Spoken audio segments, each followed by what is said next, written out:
We're live, pal. Welcome, everyone, to another episode of the A-Side Live Chat at its normal time. I'm glad we can do this at a normal time after we've had to do Tuesday shows while I've been here in Abu Dhabi. We've had to push back, I think, half an hour last week with Jade because media day ran late because Brian Ortega was sleeping. But we finally got a normal timed Wednesday episode of the A-Side Live Chat. I am, of course, José Youngs of MMAfighting.com, your host. Joining me this week is my partner in crime, Alex Savas, and of course the producer, the man on the ones and twos, Casey Leydon. Casey, I guess I'll start with you because you put yourself on screen. How's life? Inglewood is good. It doesn't just rhyme. There you go. Alex, good. How's life in sunny California? Actually, today's the first cloudy day I've seen in probably since we moved here in April, and I'm loving it. I'm living for this. Like, I'm going back to Chicago in a few weeks, and I actually really miss like fall weather. Yeah. I actually had to close the windows today. I was like, ooh, it's getting a little chilly in the home. Yeah. I bet you guys could leave and go wherever you wanted. One day we'll get out of there. One day I will be free. How are you, sir? Oh, we're gonna get into it. We are gonna get into it this episode because I'm sure people will be like, Jose looks mentally broken. You're not wrong. You're not wrong. We're gonna get into it because we have some fun stories about how this is a cursed island and I am a cursed man on this island. It's kind of become a running joke with the media at this point, but we'll get into it for sure. But of course, you can leave your questions on Twitter. You can hashtag the A-Side. You can leave it in the comment section on the YouTube page. You can leave a comment section on the site. We could talk about whatever you want, fighting or not fighting related. But yeah, I'm looking forward to it. Jade was great last week. We're going to keep the train running this week. So, Casey, what is our first question? Beep, bop, boop. First question. Hold on one moment. It's a big one. It's an important one.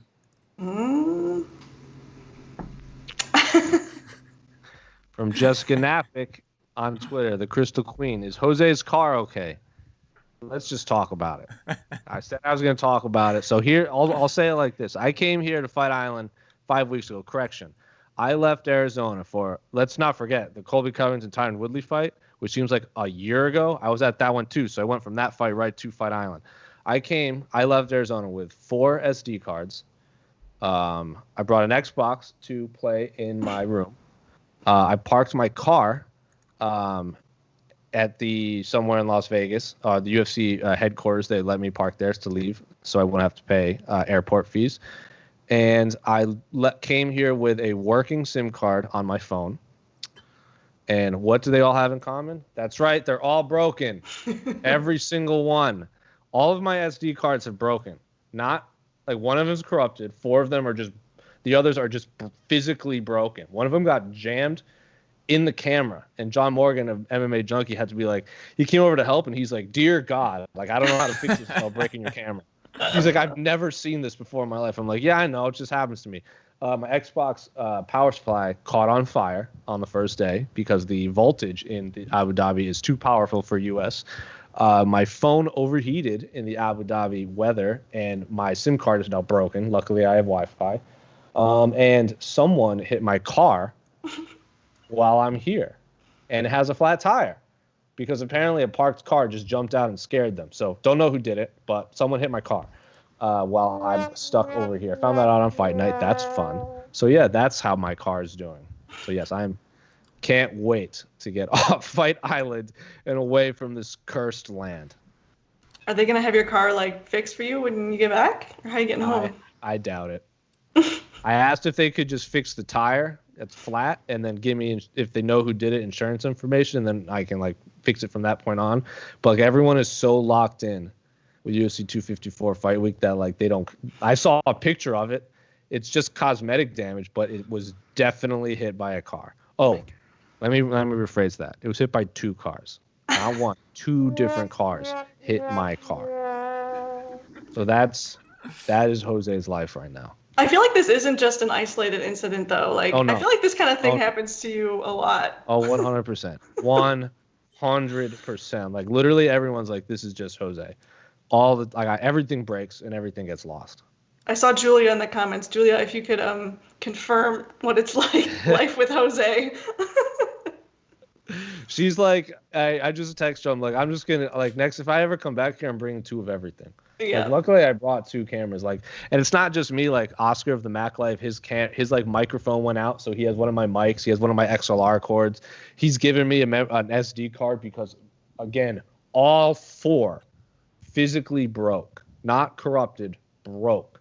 So it's not like I can just fix them, and however you fix a corrupted SD card. So why don't you just go down? Life goes on. Just go down to the local Circuit City or Best Buy or something. Imagine if I could leave the bubble and do that. Imagine if I could do that, I would, but I cannot, unfortunately. When we do the beach press conferences, which is very cool, like it's a very cool setting. So I wish they did more. Like, remember, Casey, they used to do cool press conferences at, like, cool spots a lot. Like, I think the last one, remember they did none of us were at it, but they did the Masvidal Diaz one on top of that roof. But they used to do a lot of cool press conferences in various spots, and it reminds me of this. But the problem with holding press conferences outside in Abu Dhabi is you have to use Abu Dhabi internet, and it's outside in like 98-degree weather, and computers don't really cooperate when they get overheated. So fun times in Fight Island world, but I digress. So you want to be an MMA reporter? Oh, right. Everyone's like, oh, why is your footage choppy? Why is this? Why is that? I had an unbelievable upload speed of 0.02 the other day from the media room. Yeah, appreciate the round of applause. Crushing it. We're working through it. Well, thank you, Jessica, for the question, and to really bring out the misery in Mr. José Youngs. I wanted to start this off with a good positive feel. Let's talk about Mookie Betts now.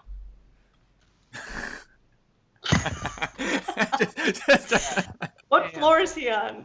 Don't open the window. Yeah, dude, I haven't even, Casey. I haven't even thought about him since he broke my. You were all there. The 2 of you were there when he broke my heart in Houston. Yeah, you didn't stop talking about it. Yeah, it's like 3 days. And I tried. You're killing me, Smalls. No more baseball talk, especially about Mookie Betts. Imagine a world where I'm not talking about this right now. There's not enough time in the world to talk about Mookie Betts. You know what it's like? It's like if there's ever like kind of like a dull point in the A side, I'll just bring up Mookie Betts. Just to kind of bring up the anger. It's kind of like when you kind of run out of questions for Dana, so you just bring up Bob Arum. So Bob Arum, yeah. Oscar Tell me about what did you hear what Bob Arum said about Khamzat Chimaev? Like, that's just SEO gold right there. Really? What did he say? Oh, just he hasn't said anything. Just one of those things. Yeah. Bob Arum talks Khabib Nurmagomedov and Khamzat Chimaev would just be SEO gold for Dana White, but I will never ask him that. Nope. All right. Anyway, next. No more. Let me go to the YouTube comments real quick. We got some people. Yeah, unpredictable questions. Let's get this out of the way. Oh, that's too big. From Joseph Boza, Danielle Nickerson came forward with her allegations of domestic violence against her ex-husband Mike Perry with an interview with MMA Junkie. If they are true, what should the UFC do? So yes, to put this in perspective, not only did they have an interview, apparently they have part of the. I haven't dove into it too much. I don't know if you guys have some 911 audio sound of like the call. And what's the most alarming from the 911 call is when Mike Perry is apparently going on this tirade, and she called. Danielle Nickerson called someone to come help. It was Mike Perry's mom that came, and it was Mike Perry's mom that called 911. So this isn't Danielle's mom. This is Mike Perry's mother is the one that called 911. So it is just shockingly alarming. Again, I haven't dove into it too much, so I'm not going to try and speak on it like I know everything. But Alex, I will start with you. I don't know if you've read all about it. What do you think the UFC should do if it is true? What do you make of this whole situation? Unfortunately, I don't know if there's a lot the UFC can do unless there's charges filed. If she decides to, I haven't read like the details. I don't know if she went to the police. Obviously they called 911, but I don't know what came of that phone call. But until like there's charges pressed and there's an investigation, like unfortunately, I don't think the UFC can or will do anything. I think it's no secret what the UFC's track record is as far as like these sorts of allegations and things like that. They tend to just kind of disappear after a while, and everybody just moves on to the next thing, and we just kind of normalize it, and I don't know, I guess I don't really see anything manifesting from these allegations. From what I hear, I don't know how much they've put out, but I would imagine there's going to be multiple reports on this. Like someone, of course, will do more of a deep dive, Junkie, if not fighting, MMA fighting, or someone. But the lid is open for more of this, especially because the footage is out there and Danielle is on camera talking about it. I'm sure we will have to ask Dana White at some point, hopefully Saturday or Friday after weigh-ins or after the fights. So I think based on his response is how we're going to know how the UFC will handle this. But Casey, what do you make of this whole situation? Not good. And I don't expect the UFC and Dana White to do anything about it because they've already booked Mike Perry in a fight, a pretty big fight against Robbie Lawler. Was it Robbie Lawler? Is that official? Yeah. And so not good. I'm very disappointed, not surprised that you have to go through some of the comments and just the negativity toward Miss Nickerson coming out with these allegations, and it's just disappointing, just as humanity as a whole. But I really hope the UFC, like they said, because after the whole punching an old man at the bar incident with Mike Perry a couple months back, I think they said, he's gonna get help and he won't be booked for a fight till he's better. I don't know, is Mike Perry better? And this doesn't seem to be making the situation any better either. So I'd like to hear what the UFC, if they've actually put Mike Perry in counseling, if they actually, do they believe Miss Nickerson? Are they calling Miss Nickerson? Are they denying what she's saying? So I like Mike Perry to come out and talk about what Danielle said too. But right now, this is just a bad look for the sport, the fans, everything. But I would like to say good job by Simon from MMA Junkie that did the interview with Miss Nickerson, and I saw parts of the interview and it seemed very well done. And I'd like to say just thank you for Danielle for coming out and speaking publicly about this, because I know it's a very tough situation. And I did watch the 2 or 3 minute clip where she explains why she didn't call the police, and it's very it's very typical of what you hear from loved ones who don't want to put their other loved ones in jail, when to make the situation worse. But the scary part was Danielle was talking about how Mike Perry was suicidal, or talking about suicide after the Jeff Neal fight. So I think the UFC needs to hold off on booking or going through with Lawler versus Perry, because it seems a lot of bad stuff. It's because remember we interviewed him before that fight, and part of the big conversation was he was in a better place the whole time. Because remember, he even apologized for lashing out at me. Yeah. He's like, I'm sorry, man. Like, I was just an angry person. I'm trying to work through my anger and this and that. So it seems like he was saying all the right stuff at the beginning. Obviously, none of us have any idea what was going on behind the scenes. But, like, remember, Travis Brown went through something like this where he was accused of domestic violence, and the UFC pulled him. He didn't have a fight booked, but that was International Fight Week. So he had a lot of appearances booked at, like, the Fan Expo or, like, the guest fighter, I would imagine, stuff, or, like, the booth outside the fights, taking photos and meeting people and shaking hands. And they pulled him from all that. Mm-hmm. So, but he didn't have a fight. And, if Mike Perry's gonna fight one person that's not gonna talk about any of this, it's probably Robbie Lawler. He doesn't want to talk about anything though. So, but yeah, I would, if I was UFC, I would really hold back from booking Mike Perry until more information is out. Yes. Yeah.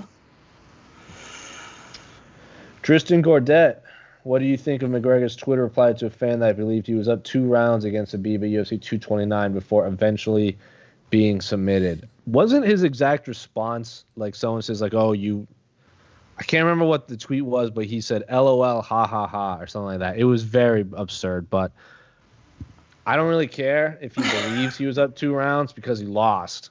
Like, you can believe you won 2 rounds all you want, but you still have an L and you're still tapped out. It's not like those 2 rounds were the deciding factor.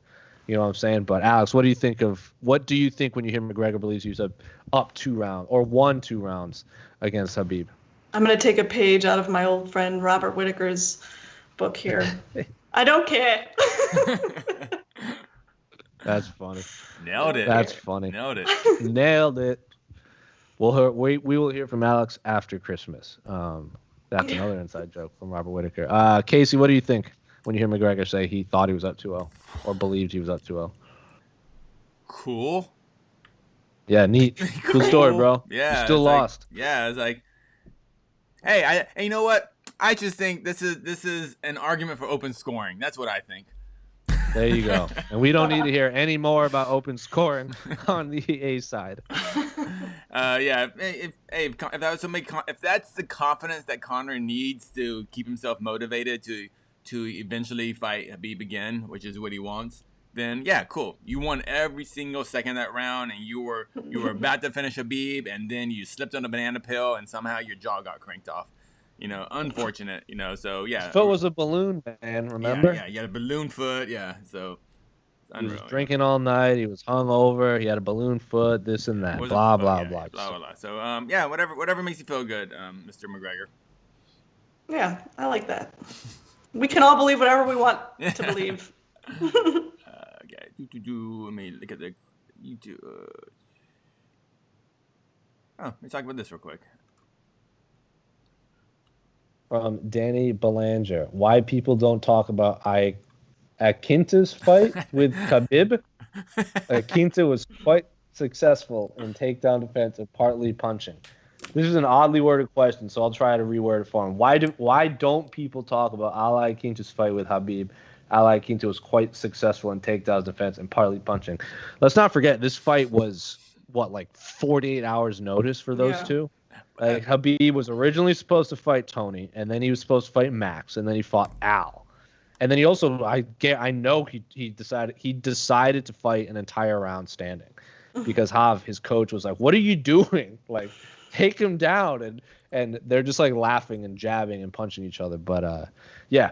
So Casey, you were at that fight. I was at that fight. Yeah. This was the famed dolly fight weekend where Conor threw the dolly through the window.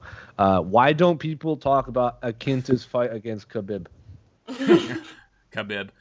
Well, I think you kind of answered it a little bit in the question by putting air quotes around successful.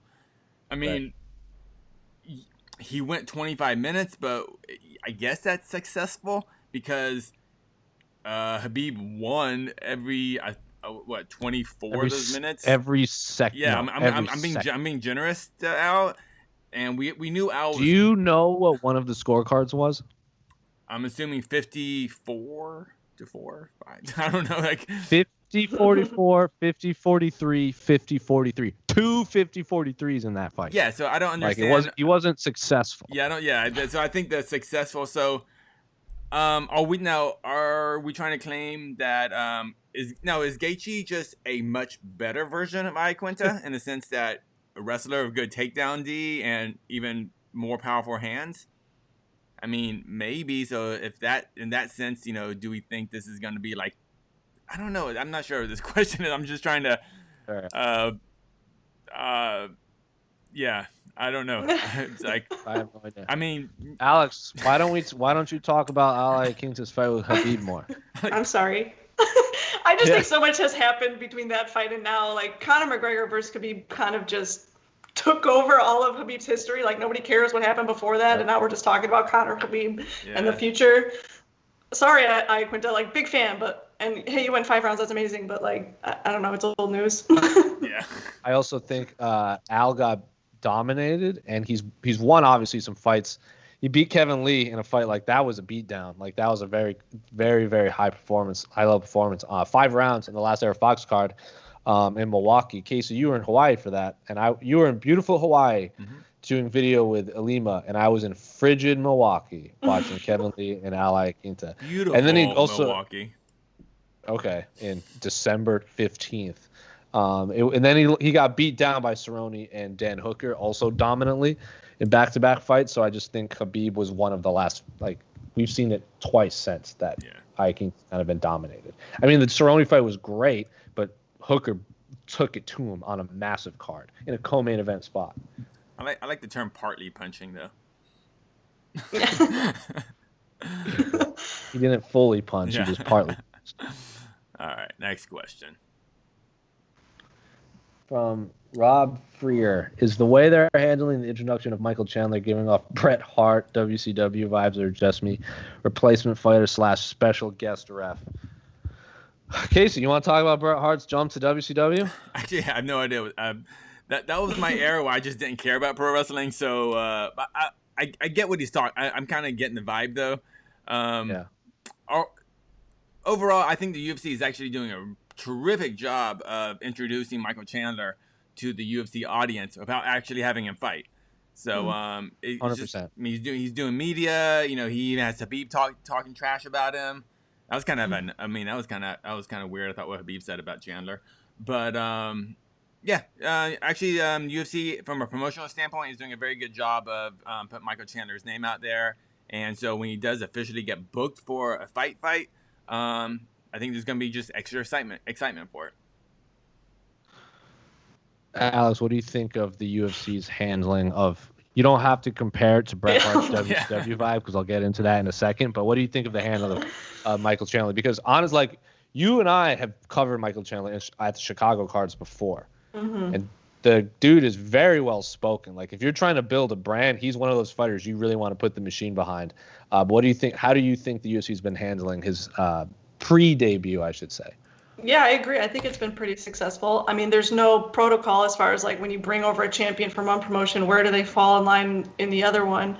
So I guess we just kind of treat him like he is one of the top fighters already. You know, I probably wouldn't have thrown him in as backup for Khabib Gaethje, but whatever. I think him versus Tony Ferguson, just like he said, would probably be the perfect way to introduce himself to the division. So I hope that fight actually comes to fruition.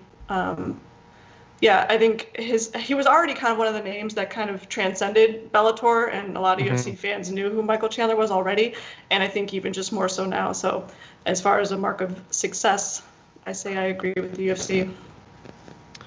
Yeah, they put he had a virtual media day after Khabib Gaethje. Like they all did it together. He was at media day. He's still cutting weight. He's been on embedded. He did the quarantine stuff. He has great social media presence. Like he has a professional photographer that's around with him. He shares some great footage of him training with his adopted son from Africa. So just more things to get behind him for. Yeah, I really like the handling of Michael Chandler's debut. I think he's not over. He's not we're not getting burnt out from the Michael Chandler content. I think the only thing I'm getting a little burnt out of is him saying I'm not here for a long time, I'm here for a good time. I think he has to sink that into every single media scrum or interview he does. But he's been great. I can't. I'm highly anticipating his UFC debut even more, and I hope it is against Dan Hooker or Tony Ferguson. But the Bret Hart thing is a little ridiculous because Bret Hart had a 90-day, I think 90 or 60-day no compete clause after he left WWF at the time. So he had to be a guest referee in a lot of matches. He couldn't actually wrestle because of contractual things. And then once that wrapped, I believe his first feud was with Ric Flair after 60 days. So the more you know. See, Wait, hold on. That's why the replacement fighter / special guest ref. That's great. I didn't use that sound effect more. There you go. I think he reffed Sting versus Hogan, if I remember correctly, and he reffed a bunch, but he couldn't actually wrestle for a hot minute. It was either 60 or 90 days. So what the UFC should have done during the face-offs today, instead of Dana in the middle, yeah, they should have Chandler in the middle. Dude, just saying. But Casey, that's why am I not too making good the of an millions idea. of dollars? Dude, you got the ideas. I'm just giving them away for free. Casey, you're just the idea man. Dana, Venmo me. Give me some money. Those are good ideas. Only Dana knows what Venmo is. Yeah. Thank you for the question, Rob Freer. Excellent comparison with Bret Hart too. Okay, this one is for Alex K. Lee, but we'll talk about it anyway. If the Ultimate Fight from hardcore casual UFC fan on Twitter. If the Ultimate Fighter did another comeback season, which division and which fighters would you like to see in for a chance at a UFC contract? Oh man, so comeback season, huh? Which means you have to bring the rules with comeback seasons is they're all ex-UFC fighters trying to make it back to the UFC. So they've done it before. Matt Serra won, who then famously at that point in time, the prize was it was all current UFC fighters or like very recently released UFC fighters, and the prize was a shot at the champion. So Travis Lutter won, he would get to fight Anderson Silva. Matt Serra won, he would get to fight George St. Pierre. Travis Lutter, of course, missed weight, so it was a non-title fight. Matt Serra knocked out George St. Pierre in what I consider the greatest upset in the history of mixed martial arts, and a knockout none of us talked about in craziest knockouts in UFC history. And then the next one was a lot of ex-UFC fighters, and I believe Jesse Taylor beat Douglas Lima or Diego Lima, one of the Limas. Diego, not Douglas. Diego Lima, yeah. and then correct, right, Diego Lima, and then I believe Jesse Taylor eventually had some USADA issues. It was very reminiscent of the Josh Barnett thing, where it was like he got suspended for. I don't know off the top of my head, but he hasn't fought. He's got released with like a day before his UFC suspension or something crazy like that. So it was very Josh Barnett reminiscent. So if you could make a comeback season, which division and which fighters would you like to see in it? Casey, I'll start with you because Alex seems to be deep in thought trying to come up with ideas. I don't think a comeback season works anymore because when they did those original ones, the roster was so much smaller. Super small. And now, it's just the landscape is very different. So I think by comeback season, I don't think they have to be out of the UFC. I'm just gonna put maybe people are out of contention. You have a question, Mr. Young? No, I have an idea. It came to my mind. Go for it. All of the flyweights that were cut, come back, and the winner gets a UFC flyweight title fight. That'd be cool. If they're not locked up in contracts, so like Shorty Torres, Zach Makovsky, who did Shorty just fight? Did Shorty just fight to a draw? Well, like, you know what I mean. I've got his opponent's name. Right, like there's a lot of phenomenal UFC flyweights that were cut. So bring them all back. Even throw some current flyweights that are on the because let's not forget, James Krause is on a UFC win streak, and they put him in the Ultimate Fighter comeback season. Yeah, he was on a win streak, and they still made him go on that show. So even a few flyweights that maybe have lost a fight or two. So just put a bunch of flyweights. So we're gonna have a tough comeback season with a bunch of flyweights, and you didn't mention Demetrius Johnson. Let's get him back. I think he's a little bit. He might be a little busy. Yeah, a little busy. He probably wouldn't come. Yeah. I don't know. It sounds kind of insulting to me. Like, give it another shot with us. Like, shut up. We've moved on. You want to fight for a title, but how are you as a roommate? Yeah. that's what decides who's gonna fight for the title. Are they a good roommate? Yeah. Like, how will so and so hold their liquor before fight night? Shorty, can they cut weight with cake around? Yeah. No. So you know what? I hate the idea of an Ultimate Fighter comeback season. Just have dudes fight and have some sort of freaking tournament. I don't care. I just don't need to see their sleeping schedule, you know, and if they wash the dishes. You know? I think Michael Chandler and Tony Ferguson would be an awesome pairing for coaches. No, I think that'd just be an awesome fight. I don't care about them sitting on the sidelines for Michael Chandler has months. said, if you watch his media day thing, he's cut weight 4 times in 12 months, and he wants a break. And Tony Ferguson, like he'll fight today, but I feel like if they put him and Chandler on, the winner gets the number 1 contender shot. I just think it would help Chandler recover, and I think Tony Ferguson would get to, I don't know, be on camera a bunch and be crazy. And I just want to see his crazy workants. Okay, that would be entertaining TV. Makes sense. I mean, just cut the whole Ultimate Fighter part out and just have Tony Ferguson working out in front of a webcam for about 2 hours a day. I think that's all we want, really. So. Deal. Tony Ferguson won the Ultimate Fighter, so he knows what it takes. Team Brock Lesnar. Man. PJ Higgins. Why did the crystals betray your car, Jose? Excellent question, PJ. I think it's because I didn't have any crystals in my car. I think that would have to be it, but no, I know that's why.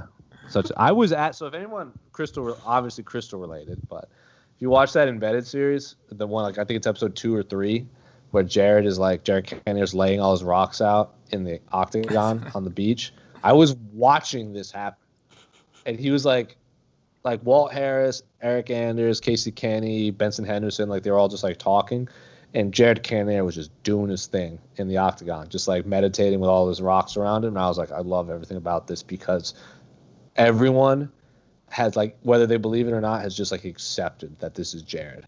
Like he's just in the zone right now, and they're just letting him do his thing. And it was very interesting. It was a clash of style. It was just a clash of images with like all these fighters on the beach, and then Jared just in the zone with his rocks. Just a man and his rocks. Just a man and his rocks.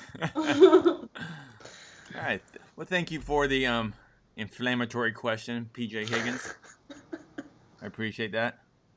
Something tells me you would sell me some excellent payroll system. From James G. Should Jessica Andrade get an immediate title shot at 125 after Maya, or fight one more? So, yes, Jessica Andrade finished Callum Chukagian, who I believe was still the number one ranked women's flyweight in the world. She called for a title shot, said she would be ready just in case Jennifer Maya doesn't make it, and also volunteered to go up to 145 if Megan Anderson can't make. She's just down to fight. But Alex, if you are the UFC, do you ask Jessica Andrade to fight one more time, or do you give the title shot to Andrade after Maya? Well, let me think this through. So right now, Shevchenko and Maya are booked. Yeah, 100%. And is there anybody else in the top? So there was supposed to be. This is where it gets interesting. This weekend was supposed to be Lauren Murphy and Cynthia Calvillo, who are both top 5, if not like top 3 in the world. Mm-hmm. I think they were both right behind Callum Chukagian. Lauren Murphy was coming off, I think, a 2 or 3 fight win streak with wins over Andrea Lee at the Houston card we were at, and then she beat Roxy at the Apex, and then Cynthia Calvillo made the jump up to 125 and immediately beat Jessica I, who was like 1 or 2 in the world. So they were supposed to fight this weekend. Calvillo caught COVID, and now Lauren Murphy is. I apologize because she is just doing such good numbers on our YouTube page. She's fighting a newcomer from Uzbekistan, and I think she's the first female fighter from Uzbekistan. So an unranked newcomer. And Lauren Murphy apparently said yes to 3 different names because she just wanted to fight. So I would imagine the UFC gives her the title shot. So I would imagine we all think Jessica Andrade should fight one more time. Yeah, I guess that makes sense. I guess it all just kind of depends on timing too. 100%. I think I like Andrade Calvillo if Lauren gets the title shot next. Mm-hmm. Oh, I absolutely think Andrade got that title shot, and no matter Murphy can't do anything this week. Unfortunate for her. I understand, and I agree on paper because Andrade looked just like she crushed the number 1 fighter in the world. I just think we all know the UFC likes fighters who are like Lauren said at Media Day, like she said yes to so many fighters as a replacement that I think the UFC just will owe her a favor for staying on the card. Like she was like, I got a corner suite. You think I'd get a corner suite if I didn't say yes to 3 or 4 new opponents? Like she gets it. I don't know if the UFC feels the same, but I think she'll get the title shot if she wins. What Jessica Andrade did last Saturday is more than what Lauren Murphy has done in the 25 division. Dude, it was so unreal. Like she beat Caitlin Chukagian like no one has beaten her in her entire career. Before that, she got finished by Shevchenko, I think the 2nd or 3rd round, and she had lost 2 split decisions before that. And Andrade was just and Andrade is a former champion, 2 coming up. So I mean, I think everything is just set up right there for Jessica Andrade. So and I think it's a more sellable fight for the UFC because you have a former champion. You have honestly you have a better highlight package to kind of put out there. So yeah. And I agree. That's the fight that should happen. I'm just not sure that's the fight that will happen. Oh. I think it worked for the UFC. I don't understand. There's also JoJo has a fight book now too. So I know the UFC really wants her to get a title fight. I think so she beats Just Guy. Yeah, just have Lauren Murphy and Calderwood fought before? I don't think so. I don't think so. Yeah. So I don't think so. And we don't know Andrade and Calderwood. Yeah, we don't. Yeah, sorry. And we don't know how bad Calvillo is. Was it just one of those does she have it? Like, is she actually sick? Is she asymptomatic? Is it one of those things that she's ready to go in a couple of weeks? You know, or is it? Or could she said she already tweeted like, "Hey, I also jumped up from strawweight and beat the #1 ranked flyweight in the world." She's like, "I did that same thing you did, except she did it with a decision rather than a TKO." So I wouldn't hate those two fighting to just put it to rest. Anyway, I digress. Cool. Thank you very much, Mr. James G. Or yeah, I like it. James Gunn. Shout out. Hopefully the new Suicide Squad is better, James Gunn. What does this name say? It's a little pixelated Terrence on mine. Leverett. Terrence Leverett. Do you think DC in commentary during a teammate fight is fair? I know he's done in the past. We are living in a time where people can hear him. A lot of fighters said he was their unofficial coach. Casey, I'll start with you. So Daniel Cormier would be commentating a fight that his not just teammate, like Alex, I know you watched the video, but DC said he considers Khabib one of his better friends just in life, not just as a teammate. So what do you think about this situation? I think it's fine. I think we live in a world where, as fans, we accept that the promotion is running the actual broadcast. Like, you watch an NFL game, it's not, the Patriots choosing what camera and choosing what announcers are there and everything. It's the broadcasters, it's CBS, it's Fox, and things like that. But in the UFC decides what cameras you're going to see, who's talking about, and what exactly they're going to say.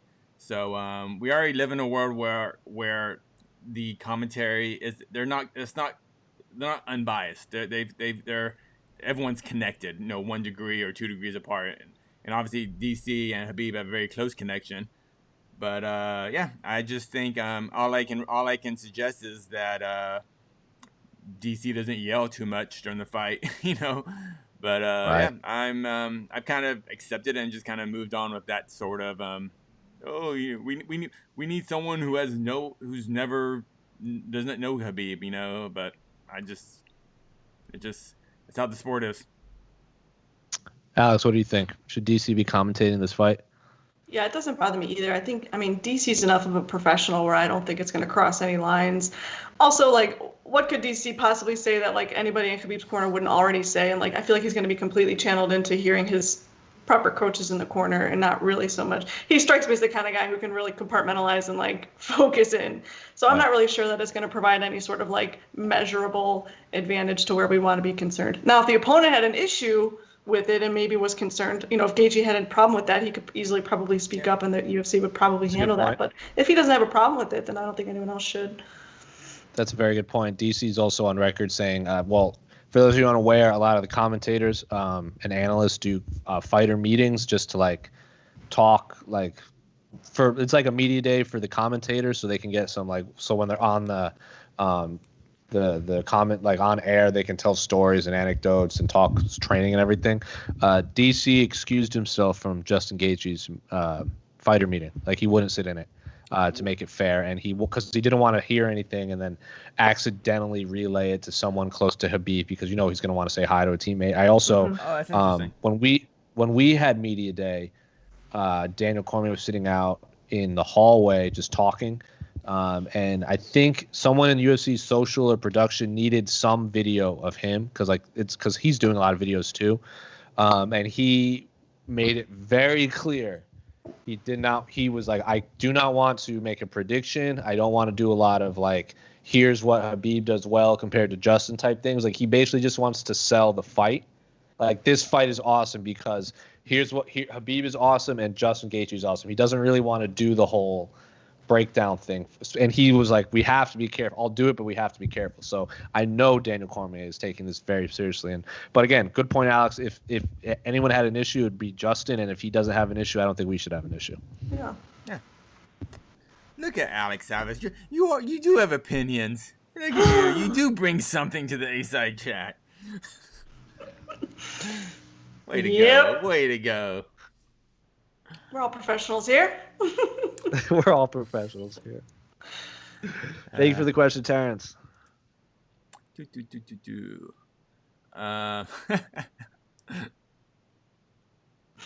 Jesus. From Armenian Jiu-Jitsu, who has a picture of Bane. I think. I also think this person on Twitter all the time, retweeting our stuff. So shout out to the Armenian Jiu-Jitsu handle. Did you usually make a rule about what cup size you can wear? I don't know. I don't. Anyone? I assume this is Brian Ortega's cup. Reaction to Brian Ortega. Oh my goodness! You know what? I didn't even notice it because I was watching a cage side, and then I came back, and everyone's like, "Ask him about the cup. Ask him about the cup." I'm like, "What the hell are you talking about?" It was significant. Dude, but what kind of sport are we in? We're thinking about back-to-back, not back-to-back main events, but you interview, we watch Izzy destroy Costa. The question you get, "Hey, Jose, you got to talk about Izzy's breast." And Ortega wins, "Dude, you got to talk about his cup." Like, what are we doing? Good for Brian. Good for you, Brian. That's what I'll say. I mean, we can't really make a rule, right? Because we don't really know what people are dealing with. I don't. How does he make weight? My God. That's why he shaved his head. Oh, but you know what? It reminded me, because I didn't notice either, actually, until I was watching the fight with Esther. And Esther goes, "Oh my God." I was like, "What?" And then when she pointed it out, I was like, "Oh, you're right. This is really distracting." It's kind of like if you watch Labyrinth and you see David Bowie, and once you notice, you can see all of David Bowie's boy parts, basically, in Labyrinth. It changes everything. Are there different types of cups besides just sizes? Like, do some just stick out more? I really think it's the design of the trunks that Reebok makes that they're just not most kind of like tight, like kind of spandexy things you can fight in. There's a little built-in kind of section for the cup. It doesn't look like it's really built in, so it kind of just overly stretches it. Yeah, so it's. PJ, what's the answer? Okay, you know what I think we've talked enough about Brian Ortega's cup. No, we haven't. Come on, a little more. Let's talk about his eyes. They are pretty, aren't they? They're the most pretty. They're most pretty eyes. One time he was like at in real Media life? Day. Oh man, I was about to say. One time I was at Media Day. I think it was one of the LA ones, or I can't remember, but he wasn't like completely sucked out from cutting weight, and he still had his hair. And he like looked at me, and I was like, "Oh, I get it. I totally get it." I get it. I have a friend back home, Shelby, who is just in love with him. Like in love with Brian Ortega. Like she likes MMA, but if he is involved in it, she drove from Providence to Brooklyn just to do like the Metro PCS meet and greet to meet him.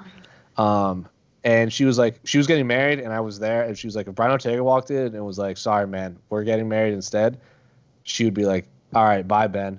And Ben and her husband now, Ben's like, "Yeah, I get it. What am I? Yeah, okay. I'm not gonna say anything." You can't say anything. What are you gonna do? Fight the guy? Max, I'll be like, "Max, come beat him up." Do you see the UFC giving Robert Whittaker a title shot if he wins on Saturday? Bunch of question marks. From Dubik 209, Alex, you have a affinity for Robert Whittaker. He's also a handsome man, but what do you think Robert Whittaker will get a title shot if he wins on Saturday over Jared Cannonier? I hope so, but I really don't think so. I don't think that's what they're gonna do, unfortunately. Yeah, I mean, there'd be no doubt in my mind that he would deserve it, especially if he beats Jared Cannonier, who Israel Adesanya is already saying, like, oh, he's going to dust him. Oh, if Jared wins, I'll fight him. So if Robert Whittaker wins, it's no question he's the number one contender.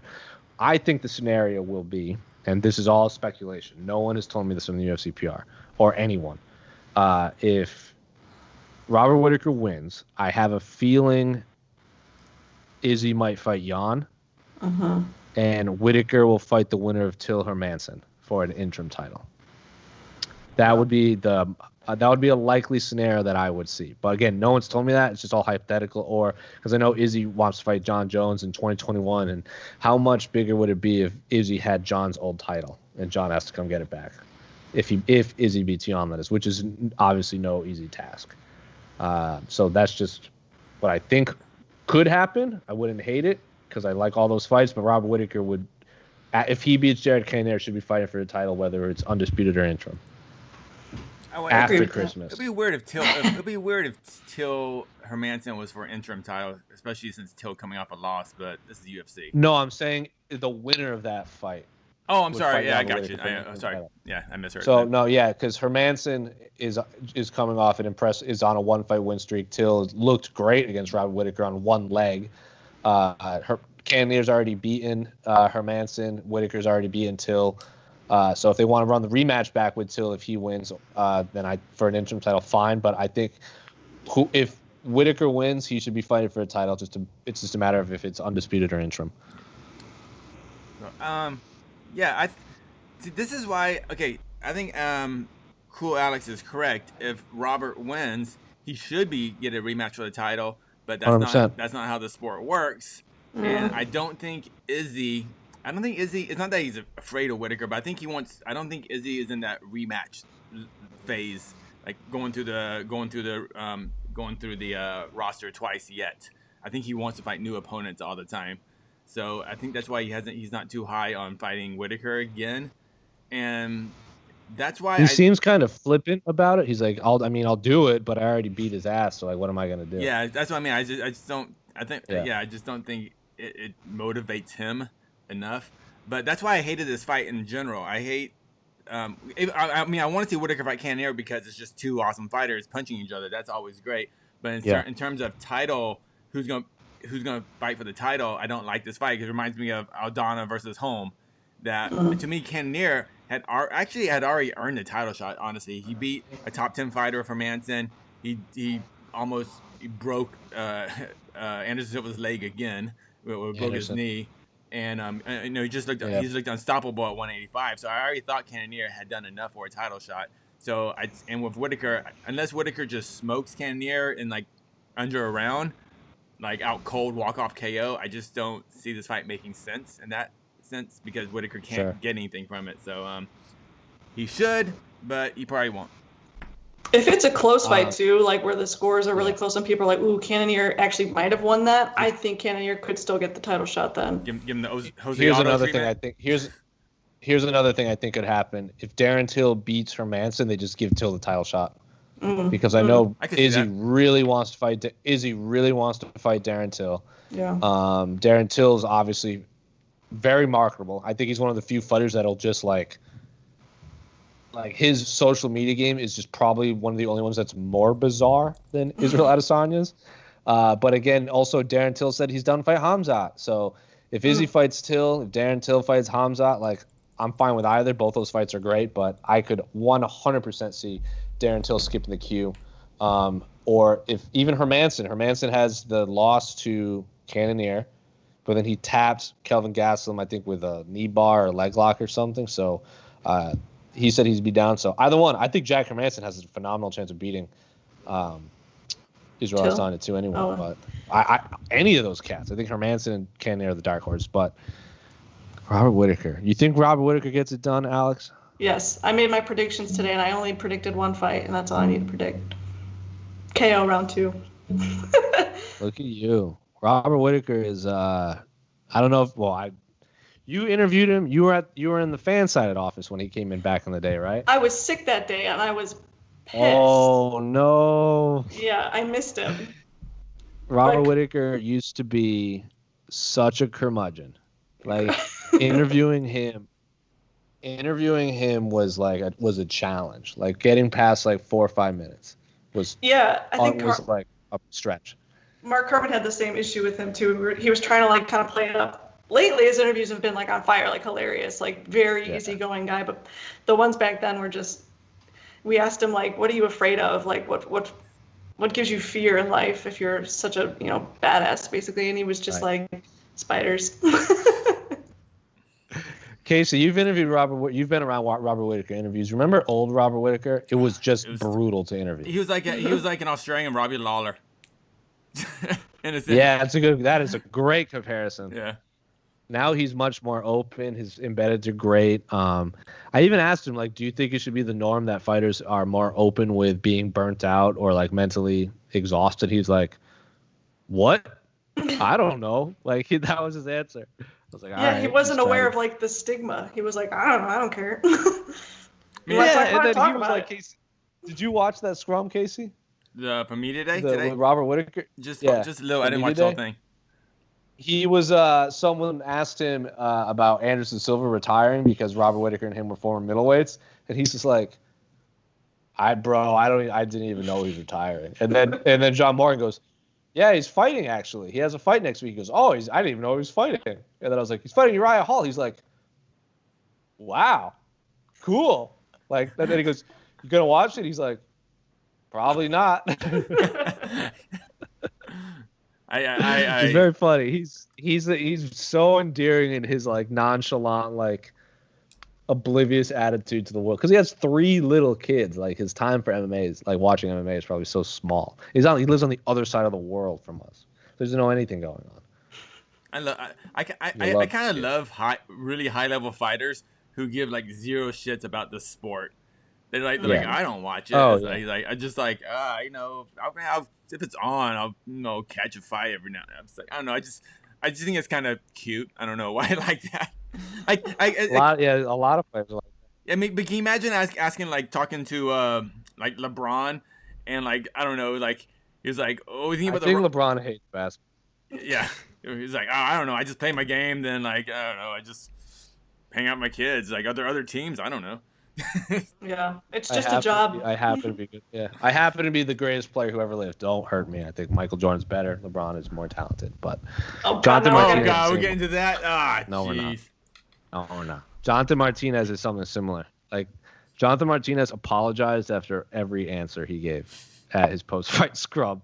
He's like, yeah, I guess, I don't know. Sorry. I'm really sorry, guys. Like he's just so scared to do media, and then at the end he like mocks himself. He's like, whew, and he like goes, he can't even order food. Did you know that? Like when he goes out to eat, like he has to have someone order for him. Is he shy? The most shy fighter I have ever met in my life. Like I asked about like, what was Thomas Almeida's power any different from watching? He's like, no, sorry. Yeah, it's okay. Sorry.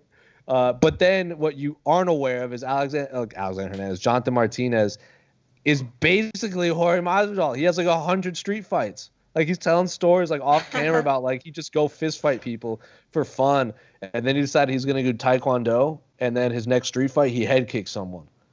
I'm like, Jonathan, tell these stories on camera. He's like, you think people would care? I'm like, they would 100% care. Aw, I'm gonna start a business, media training for fighters. No, my God. No. We don't need to train him anything. I want this. I want 2-word answers. Just but like that. But I want him to be successful, and you can't be successful unless you manage that part of the career. Lies. Name one. Fedor. But Fedor's not anybody. The people who transcend the sport. If I told my mom who Fedor, she'd be like, I don't know what you're saying. But your mom loves Jonathan Martinez. My mom knows Conor McGregor, and that so far is the only name that has left the sport. Everybody thinks like I want to see a reality show with Jonathan Martinez and Hannah Cyphers, where they just. Oh my God, coaching tough. It's just them that like go. Yeah. I love it. Oh, Hannah Cyphers is one of my favorite fighters ever. Yes. Like to interview. She also apologized. She's like, I'm getting better, guys. I'm really sorry. And she was so excited to meet when they did the stare downs. Like we didn't film it, but it was like off to the side because since lining up. It was 241 fight week in Anaheim, so it was DC Stipe. She was so excited to meet Daniel Cormier. Like she was like, I'm really big fan. And Daniel's like, you want a picture? She's like, yeah. She's like, she like got in there for a picture. Oh, it was the most endearing thing in the world. But yeah, but people know talkers. I know Julia's my girlfriend's investor for her restaurant is like, MMA, yes. She's Italian. He's like, Jorge Masvidal. He's a fighter. And I was like, yeah, he is. He's a fighter. But as they say in the business, that's the fighter. But that's what makes them unique about Martinez and Hannah Cyphers is that if Martinez came out and like, yeah, I want to fight Sean O'Malley, I'm gonna F him up, man. He's no good. Like he's a wimp. You know, it's like whatever. We've heard that. I'm gonna be champ, and I'm gonna be champ within the end of the year. The fact that he's Mr. like, just. It's not about trash talk. It's about just telling your stories and speaking your truth. I'm all lately. Fuck trash talk. Like I used to love it. but I don't want it anymore. Like, it's turned into a very ugly spot. And so if Jonathan Martinez wants to tell us a little bit about his street fights, I'm game. Just like, you know, KB told us about his dinosaur story, and that was so endearing, and a lot of people related to that. A lot of people had dinosaur obsessions growing up. I agree. Still do, lady. Come on. Do you think T-City looked like Aang from Last Airbender? No. He needs the arrows. And you can only get arrows when you master airbending. But we can get into that later in another episode. Can I just say, man, I missed out on the Last Airbender. You did, man. You know who everyone has missed out. I remember when that show started, and I was like, "This is the best television show on TV right now." Well, because everyone's like, "Blah blah blah blah blah." When it came out, and now like 10 years later, it's on Netflix. People are like, "Wow, this is great. Why didn't I watch it before?" I'm like, "Because you have no taste back then." No, because it was on freaking Nickelodeon, man. Exactly. Who cares, man? No, because who cares? When did it come out? It came out in the mid 2000s. Like 2007. It came out in mid 2000s. Like right then, I was out of college. I'm like, I had shit to do. I was working. I was trying to get. You know, trying to start a life. I couldn't afford cable. There was no streaming at that time. I'm from the past. I'm not from this download era. You had to go film music videos in Houston, and then on your time off, you go watch Avatar: The Last Airbender, and you have a good Nickelodeon. Time. 100%, bro. Who cares what channel is on? I was watching. Good. I only watch. You can't do that in television. After that, nothing. And maybe Hey Dude. Oh, okay. But I just want. I'm just saying, dude. Look, I'm coming. I'm at the party late, but I'm saying Last Airbender freaking rules. I just finished. It's the best. I just finished last night the second season. Oh my god! It was the first season is good, but the second season really. Sorry, the characters are so great. Wait till you get to Korra. Wait till you get to Korra. Yeah, that's why I want to finish this so I can get to Korra. Oh my god! Izzy was very. I tried to get Izzy. I don't want to. I don't even have any tattoos, but like I already want a tattoo of oh my god, I forgot the name. Appa. I'm in love with Appa. You and Julia. You and Julia can start the Appa fan club. Like I just walk around. I keep going. Yip yip. Yep.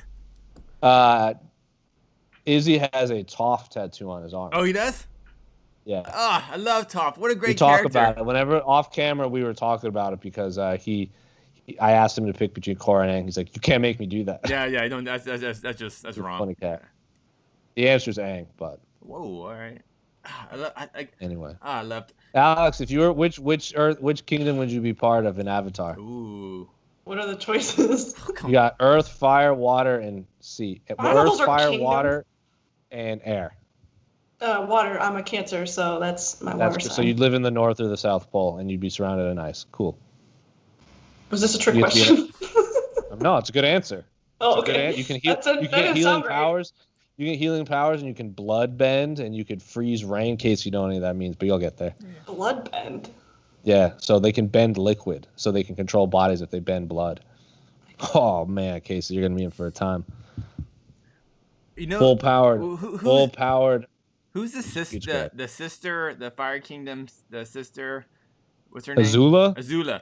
Man, oh my God. I love her two. Fun fact. Her two little henchwomen. Fun fact. You know why she has blue fire? Oh, why? You know what burns blue? Salt. She's salty. I'm a big fan of Azula, but I love her hench ladies. Yeah. They're so good. They're so good. So yeah. So Thank you. Alex, looks like you have to do some research. I'm just tweeting.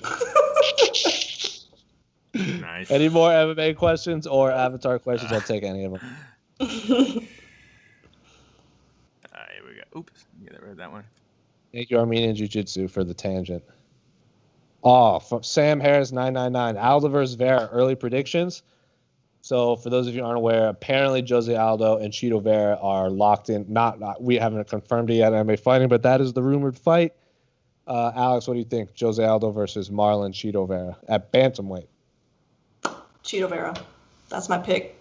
Dang. I just feel like Aldo's kind of on the way out. He's been talking about retirement. He's been, losing. I think Vera's lost 1 out of his last 7 fights, and Aldo's lost 5 out of his last 7. There's just a shifting of the powers here, and I just feel like Vera's on a kind of rise up here. I don't even think he lost to Song Yadong. I think he won that fight in Jacksonville. But so you're not wrong. Casey, what do you think? Aldo versus Vere. Do you like the fight, and who do you think wins? I'm actually gonna go with Aldo. I don't know if I like this fight, but Aldo and Vere are two just awesome fighters, so I'm not gonna complain about it. It wasn't a fight I was like clamoring for after Aldo lost to Jan and Vere beat O'Malley. I wasn't going, oh, this is the fight to make. But I'm not against this fight. Yeah, it should be a good fight. Aldo, I'm picking Aldo, but it's one of those fights. It's like only the fans win. Yeah, I agree. I think this is a very winnable fight for Aldo. Marlon's never in boring fights, and he's never been more popular. So I think it's a good fight. It's a good matchup for Aldo, and Aldo's a legend. So Marlon Vere going back to back with O'Malley and Aldo is great for his career. So I don't mind the matchup at all. But regardless, I just think this is an awesome, violent martial arts competition. So I love the fight. Don't know who's gonna win though. Best Nicktoon. Hey Arnold, Cat Dog, or Rugrats? Hey Arnold. Hey Arnold was supreme. It was. I agree. What is Cat Casey? Dog? What is Cat Dog? Oh man, Cat Dog was about a dog and a cat who were connected. Oh, is that why they call it Cat Dog? Shocking, I know. No, that's not. No. A whole separate reason. We made this comparison on Between the Links once when I was on and Jed lost, because I think Jed looks like Squid from Rocket Power. So we were talking about our affinity for Rugrats, and I said Rugrats is like the Horace Gracie of Nicktoons. Like it was like so good, and then everything caught up and passed it. Like for a while, it was the best. That and Doug. And then Hey Arnold just blew it out of the water. Doug's great. Hey Arnold's great. Rock Power's great. Rocket Power, yeah. So I think Jed looks like Squid or Sam. If you want to go by his birth name. Are these all cartoons that were big like during the early 2000s? Late 90s, early 2000s. Yeah. See, I was a young adult at that time. I was out doing things, man, making money, making connections. Updating my LinkedIn. We're all in the same spot here, hey. Yeah. Yeah, right. Now we're all working together. But Angry Beavers was great. All Real Monsters was great. Kablam. And then you could watch Guts, which was like you can climb the aggro rock, which was just Double Dare, except way better. It was all great. It was all good times back then. Simpler times. Simpler times where I could watch All Real Monster and Hey Arnold back to back. Look at this. I'm getting shitted on. Damn, Casey. Okay, boomer. What a boomer. Got him. Love it. Boom, roasted. That's from The Office, Casey. Yeah. Doug was amazing. Sure was. Still the best theme song. Rugrats was so good too. That was such a good show. Alone in the World with a Little Cat. I can't believe you remember that. That's the lyric from the theme song. Mm-hmm. I hope there's a lot of people from like Dagestan or Brazil watching this. Like, what are they talking about? Half cat, half dog. Great. No back end. 100%. Kablam was an underrated show. Yeah, see, I was more of just y'all never watch You Can't Do That on television? No. Oh wow. All right, well, I'm from my generation. Remember if you said I don't know, the big bucket of slime comes on you. Alanis Morissette was on it. Couldn't tell you. Wow. I love Alanis Morissette. All that was good too. Man, Nickelodeon was great. You know who lives in my apartment complex? Alanis Morissette? No, Keenan. What? Shut Keenan. up. Yeah, no, I've seen him on. PJ ran into him. From Fat Burger? What was it? Yeah, from Good Burger. Good Burger. He was wearing a shirt that said all that, but instead of all that, it had something else written on it. I think he's like a youth minister now, and so we see him walking around here every once in a while. And I've stalked him on Instagram to see, and I can the light fixtures are exactly the same as the ones I have in my apartment. So he lives somewhere in here. Damn, man. Keenan was Keenan and Kel was great. Good Burger was great. That was an underrated movie. Made me drink a lot of orange soda as a youth. Global Guts. That's what I'm saying. Global Guts was way better than Double Dare. But Legends of the Hidden Temple was the best kids game show. You remember Funhouse? Though I did go one. Nah, dude. Jeez.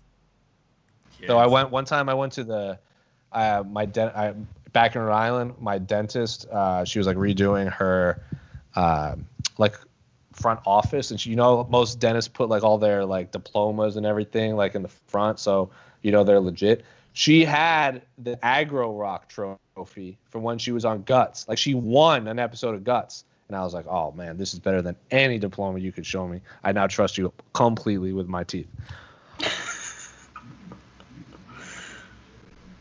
Wild and Crazy Kids, great stuff. I like that. That's so. I was one of those T-shirts. I got to look on Etsy. I got to get one of those Wild and Crazy T-shirts. Oh, man. I was also more of a kids WB because they had Batman the Animated Series back in the day. Did you ask Dana what his favorite Nickelodeon cartoons were, or did you ask Dana's him about like favorite MMA Nickelodeon? stuff? If I had to guess, Dana White's favorite Nickelodeon show. That's a good question. He seems like an Angry Beaver type of guy. No, he's definitely in the Wild Thornberrys, 100%. No, Wild Thornberrys was clutch. Loved that one. I wanted to be Eliza Thornberry so freaking bad. What was her monkey's name? The one she could talk to? The one that talked? I don't know. I don't know. Those are all great shows. He's more of I think he's an Angry Beaver kind of guy. Yeah. Alex, do you need to put sunglasses on? What's going on? I know the sun came out. The spot was perfect. All right, we are at over an hour, so I think we're over an hour. We can talk about Nickelodeon cartoons forever, but we started on a sad note talking about my cursed nature. Casey brought up a certain baseball player that will not be mentioned. So,